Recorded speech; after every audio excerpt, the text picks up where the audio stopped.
जी अस्सलाम वालेकुम वरहमतुल्लाहि वबरकातुहू। जनाब अज माशाल्लाह 3 महीना की गरंटी शुदा गब्बड़ पट्ठ आ गई ने।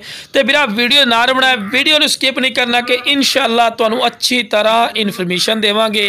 तो माशाअल्लाह तोता फेस ही ने, चंगे कन्ना दे लापर और लंबी गर्दन दे विच ने, और वेल भी चेक कर सकते हैं, चंगी लंबी वेल, दुम बिल्कुल तीर वाली कर सीधी, कोई ऐसा पॉइंट नहीं जिहड़ा इस बिरा इस पट्ठ का घट होवे, हर पॉइंट वालू जबरदस्त ने।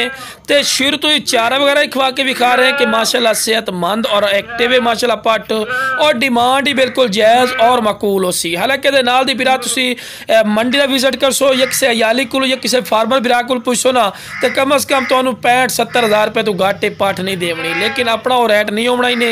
जिस बिरा नू चाहिए जनाब स्क्रीन पर नंबर चलता पिया ने, इस पर राबता करें और 2 दंद वो राबते की कदर हो सी और बिल्कुल मुहब्बत वाला रेट लग जाए। लो बिरा वाना चड्डा बना रही है, फुल डिटेल नाल तुहानू चेक करवा रहे हैं जनाब। जिस बिरा नू